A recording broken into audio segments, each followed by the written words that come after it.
fellow ishies, welcome back to the channel. It has been a long and yet short summer, very busy, and I am happy to be back on the channel talking about why we say what we say, why it drives some people crazy, and why it actually all makes sense. So today we're going to talk about language, accents, and dialects, and the differences and similarities in between. So if you're ready, let's get into it. Have you ever noticed that you don't actually speak the same way to everybody?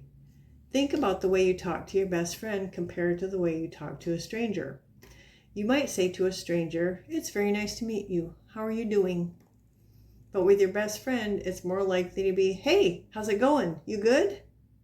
And somehow "you good" contains an entire conversation. Or maybe you've noticed that the way you talk at work isn't quite the same way you talk at home.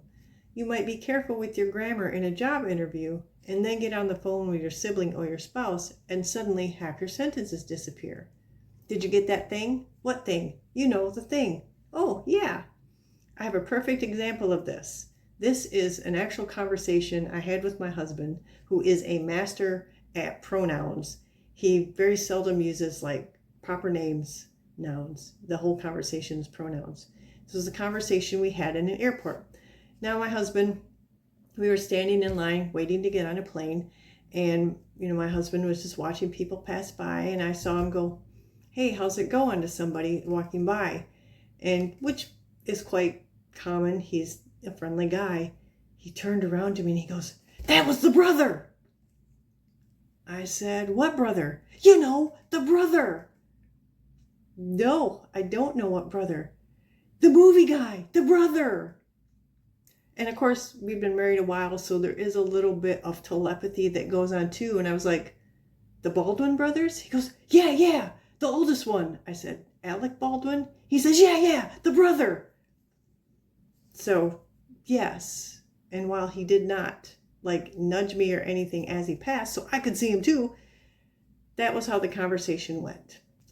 Whereas I tend to make up words or tack an ish on the end of it, or use substitute words like whatchamajiggy, thingamabob type stuff. He just uses pronouns. But it's okay. We get along just fine. Nobody needs to identify the subject, the predicate, the object, or whatever poor innocent parts of speech were involved or not involved. And you might even find yourself letting all the participles dangle when you're comfortable. And yet your friends and family usually understand you perfectly. So what exactly is going on here? Well, today we're going to start a little journey into language. And I'm deliberately starting with language because before we can talk about American dialects or regional accents, we need to answer a much bigger question. What is language? And it turns out that the question is considerably more complicated than you might think. First, language isn't just a set of rules. Most of us were introduced to language in school as a list of things we're supposed to do and things we're absolutely not supposed to do. Like, don't use a double negative. I use these all the time. Don't start a sentence with "and." I do this all the time. Don't end a sentence with a preposition. Don't say "ain't." And don't say "me and John went." And somewhere along the way, many of us came away with the idea that there was one correct version of English, and everything else is some sort of linguistic off-road adventure.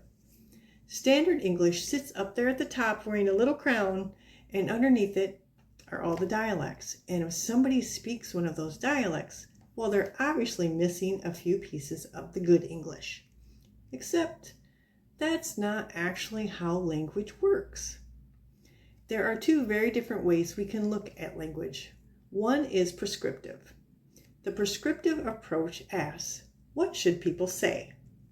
That's where the grammar books, the style guides, teachers, editors, and language rules come in. And those rules can be useful. There are situations where we absolutely need shared conventions. If you're writing a college paper, a legal document, a business proposal, or a job application, you probably don't want to write it exactly the way you talk to your best friend while eating pizza. Although, depending on the job, maybe you do. But there's another way of studying language, and it's called descriptive linguistics. And descriptive linguistics asks a different question. What are people actually doing with language? Instead of saying people shouldn't say that, the linguist says, interesting, people say that. Why? It's a completely different approach. It's the difference between being the language police and being a language scientist. The language police say that's wrong. The linguist says that's interesting. Everybody in this particular community does it. Let's figure out what's going on. And that's where things get really interesting. Let's think about how children learn language. A 3-year-old doesn't sit down with a copy of the Chicago Manual of Style and start highlighting. They listen, they imitate, they experiment, they make mistakes, they figure out patterns. And eventually they know what sounds right, even though they couldn't explain the grammar rule if you paid them. I remember this happening when we lived in Germany, and there was a woman walking down the street with a little girl, toddler, and she pointed at me and she said, "Der Frau." Well, der is the masculine and Frau is a woman. And I heard the woman correct her. No, die Frau, die Frau. So the child was speaking, and as she got the article wrong, the mother corrected her. Most of what you know about your own language is probably unwritten. You know how to construct thousands of sentences you've never heard before. You know when something sounds strange, and you know when someone is being formal, and you know when someone is joking, hopefully. You know when somebody's trying to sound educated, casual, sophisticated, friendly, threatening, funny, or sarcastic. And you do most of it without consciously thinking about it. Language isn't just a rule book sitting in your head. It's a system that you've learned to use. And of course, we change that depending on who we're talking to. This is something I found fascinating. We don't actually have just one way of speaking. We have a whole collection of ways of speaking, and we move between them constantly. You may speak differently to your boss than you do to your spouse. Kind of hope so. You speak differently to your grandmother than you do to your friends. You may speak differently when you're giving a presentation than you do when you're sitting in your car talking to yourself, which, by the way, I assume everyone does, not just me. We adjust our vocabulary. We adjust our grammar. We adjust how much information we explain. We adjust our pronunciation. We may even change our tone of voice. Linguists call this style shifting or register shifting, and it's something we do unconsciously. Okay, when we're talking to someone that we don't know very well or someone we've just met, we tend to use the entire ing ending. You don't say, "How are you doing?" You say, "How are you doing?" Whereas your friend just like, "How are you doing? Where are you going?" We all do it unconsciously, and I didn't believe that until I was paying attention one day, and I was like, oh wow, I actually do change the way I speak. It's the same person, it's the same English, it's just a different setting. And when we're with people we're close to, we can get much more relaxed. We can leave words out because the other person already knows what we're talking about. We can use inside jokes, we can use slang, we can deliberately break grammatical conventions. We can start sentences and never finish them, and sometimes we don't even need to finish the sentence. Remember when we... Yep, exactly. Conversation accomplished. That's not necessarily a failure of language. That's language adapting to the relationship. So now we're ready for the next question. So if language is this flexible, we need to sort out a few terms that we tend to use interchangeably: language, dialect, and accent. And the easiest way to understand the difference is to hear it. Let's take one simple idea. Are you going to the beach? We should get some food before we go. If I say that sentence with a different regional pronunciation, but the words and grammar stay basically the same, that's an accent. But if I say, hey, you going beach? We gotta get some grinds. Now we've changed some of the vocabulary and grammar. That's a dialect. That's also Hawaiian Pidgin, in case you did not know. And if we're talking about two completely different systems of communication that aren't simply varieties of the same language, Now we're getting into the much bigger question of what we actually mean by language. So accent is how you say it. Dialect is how your particular group says it. And language is, well, apparently linguists decided they didn't want this to be easy. And that's why these terms matter, because dialect isn't simply an accent with funny words attached to it. A dialect can differ in pronunciation, vocabulary, grammar, and sentence structure. An accent is primarily about pronunciation. The simplest definition is that a dialect is a variety of a language. And variety is actually a very useful word because it doesn't automatically tell us that one variety is better than another. A dialect can differ from another dialect in pronunciation. It can differ in vocabulary. It can differ in grammar. It can differ in sentence structure. And here's the part I want you to remember.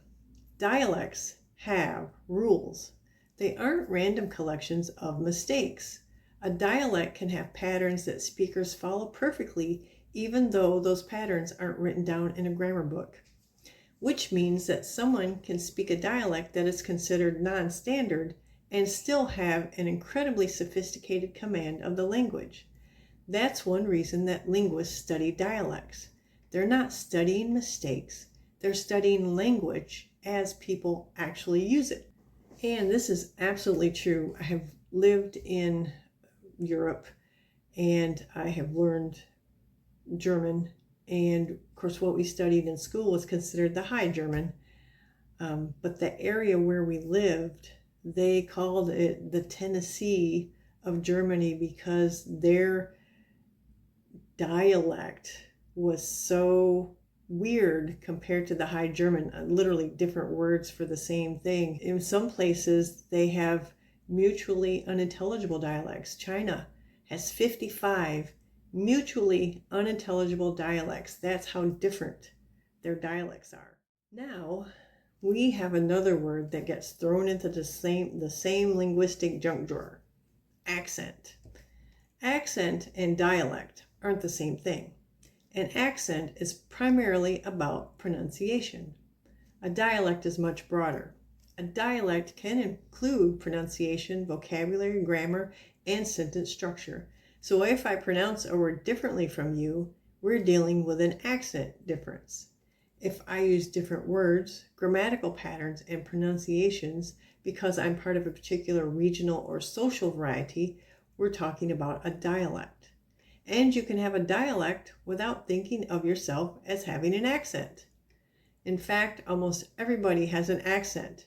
You just don't hear yours because to you, it's normal. Everybody else has the accent. You have pronunciation. That's how it works. Until you travel. Then suddenly somebody tells you that you have an accent and you're thinking, I do? Yes, you absolutely do. And just to make this a little bit more fun, let's add another category, slang. Slang is another thing we often confuse with a dialect, but slang isn't the same thing either. Slang is usually associated with informal language and particular social groups, or even generations. It can spread very quickly. It can disappear just as quickly. Some slang sticks around for decades, while other expressions have the lifespan of a TikTok trend. And social media has made this particularly interesting because people are constantly inventing words, changing meanings, creating inside jokes, shortening expressions, and turning completely innocent words into things that would have required a 10-minute explanation 5 years ago. Language is changing in real time, and we're all participating. So, if humans have the ability to communicate through language, why don't we all eventually end up speaking exactly the same way? Because people aren't all living in the same place, talking to the same people, or having the same experiences. One of the biggest ingredients in dialect formation is separation. When groups of people are separated from one another, their language can begin to change in different directions. That happened when English speakers came to North America. The colonists were separated from England by an ocean. They came from different parts of Britain. They encountered other languages and other cultures. They encountered new environments, new plants, animals, foods, technologies, and experiences. They needed new words. They developed new pronunciations. They changed old words. And eventually, American English became increasingly distinct from English spoken in Britain. But it wasn't just geography. There was also identity. Language is part of who we are. It's connected to our families, our communities, our regions, our social groups, and sometimes our national identity. After American independence, there was even a conscious interest in developing an American identity that was distinct from Britain. Spelling differences such as center instead of center became part of that process, as did distinctly American vocabulary. So language doesn't just tell us what somebody is saying. Sometimes it tells us who they are. And this is where it gets really interesting. Because if language tells us something about identity, even the way we speak isn't just about geography. It's about belonging. People recognize the way their community talks. They recognize expressions that outsiders don't know. They recognize pronunciation. They recognize the rhythm of speech. And sometimes before you've even finished a sentence, someone can make a pretty good guess about where you're from. Not always correctly, of course, because people move, communities mix, languages influence one another, and now we have something that previous generations didn't have on anything close to this scale. We have social media. The internet has changed the neighborhood. For most of human history, your language was heavily influenced by the people you physically encountered. Your parents, your neighbors, your school, your coworkers, your community. Now you can wake up in Indiana, spend breakfast watching somebody from New York, spend lunch listening to somebody from Texas, and watch a British comedian in the afternoon, and spend the evening arguing with somebody from Australia, good day mate, about whether pineapple belongs on pizza. And you've just had more linguistic contact in one day than many people would have experienced in months or years in previous generations. But here's the interesting part. Simply hearing a different way of speaking doesn't necessarily mean you'll adopt it. We are much more likely to pick up language from people and groups that we actually engage with. If you become emotionally invested in a television character, follow a creator every day, participate in an online community, or become part of a social group, their language can become meaningful to you. And once something becomes meaningful, we're much more likely to adopt it. Social media has taken that old process of language change and put it on steroids. The neighborhood got bigger. Actually, the neighborhood became the entire planet.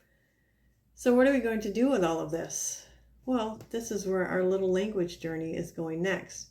Because now that we understand that language is a living system, we can start asking some much more interesting questions like, what exactly makes something a dialect? How different does a variety have to be before we call it a dialect? Why does one variety become standard while another gets labeled non-standard? Why do some cities have such a distinctive way of speaking that linguists treat them almost like their own linguistic worlds? Why does someone in Pittsburgh say yins? Why does someone in the South say y'all? Why does someone in Arkansas say yuns? Why does someone in New England pronounce words differently from someone in California? Gonna take my car to the bar. And why do some American accents sound suspiciously like places in Britain that are thousands of miles away? That's where we're gonna go next. Because if language is the big family, dialects are the branches. And accents are some of the sounds we hear coming from those branches. But here's the really fun part. Those branches didn't just appear out of nowhere. They have a history. People came from somewhere. They settled somewhere. They mixed with other people. They became separated from other communities. They changed. And sometimes, if you know what you're listening for, you can still hear those old histories hiding inside the way people talk today. So in the next episode, we're going to take a closer look at dialects, what they really are, how they develop, and why American English has so many of them. And after that, we're going to go even further back. We're going to look at where some of America's regional accents came from in the first place. because it turns out if you want to understand why an American sounds like an American, you might have to start by looking across the Atlantic. Well, that's it for this episode. Let me know in the comments if you have a favorite accent or if the area where you're from has something that makes its language unique to other places around it. You know, especially like Pittsburgh is one of the weird places. South Bend, Indiana is one of those places as well. Let me know where you're from and what strange linguistic things are going on in your area.